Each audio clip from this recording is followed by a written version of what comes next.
और सबसे बड़ी बात है कि टेट पास की विनम्रता देखिए कि हम लोगों का इतना विरोध करने के बावजूद आज हम लोग किसी प्रकार की कोई उपद्रव, किसी प्रकार का कोई मंत्री के समक्ष किसी प्रकार का कोई बात नहीं बोली। हम लोग उसको सहर्ष स्वीकार किए, इंतजार किए उन लोग का वार्ता समाप्त होने तक का।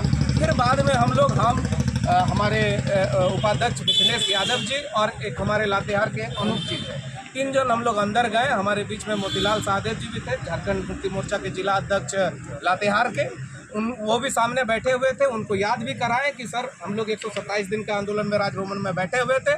बातचीत हम लोगों की शुरू हुई। हम लोग बोले कि भाई महाधिवक्ता का जो परामर्श था वो टेट के फेवर में था।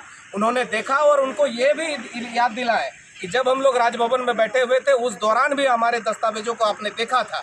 उन्होंने कहा कि ठीक है, हमने इन सभी विषयों को देखा है और झारखंड में अगर हम वेतनमान देते हैं तो बहुत तरह की अड़चने हैं, रोस्टर, पद सृजन, ये चीज़ बीच में आ रही है। हम लोगों ने इन चीज़ों से अलग हट करके बात किया कि सहायक आचार्य में हमारे जो साथी हैं वहाँ सीट की संख्या कम है और कैंडिडेट की संख्या ज़्यादा है।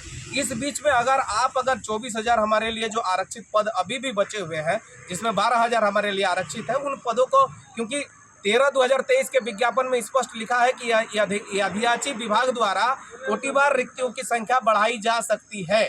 तो हम लोगों ने मंत्री जी को दिखाया, मंत्री जी के बोले कि ये हमारे संज्ञान में नहीं था, आप लोग इसे कंसीडर किए हैं। हम लोग माननीय सभी विभाग के साथ हम लोग बैठेंगे, बैठ करके इस पर डिस्कशन करेंगे और संभवतः 2-4-5 दिन के बाद हमारे उपाध्यक्ष महोदय पुनः मंत्री जी से मिलेंगे और इस बात पर कहाँ तक मंत्री जी पहुँचेंगे वो इस विषय पर बात करेंगे। हम लोगों ने उनको बताया कि ये आपके लिए एक बहुत बड़ी अपॉर्चुनिटी होगी कि 13,000 टेट पास को अगर आप एडजस्ट करते हैं, और हम लोग दूसरे किसी विषय में नहीं चाहते हैं। जो विज्ञापन निकला है सहायक आचार्य का, जो विज्ञापन है, उसी विज्ञापन के तहत आप हमको एडजस्ट कीजिए। हम किसी का कोई जो लाभ है, किसी के ऊपर कटाक्ष करना है, किसी के ऊपर कोई विरोध करना है, ऐसा हमारा कोई मंशा नहीं है। हमारा जो मंशा है इस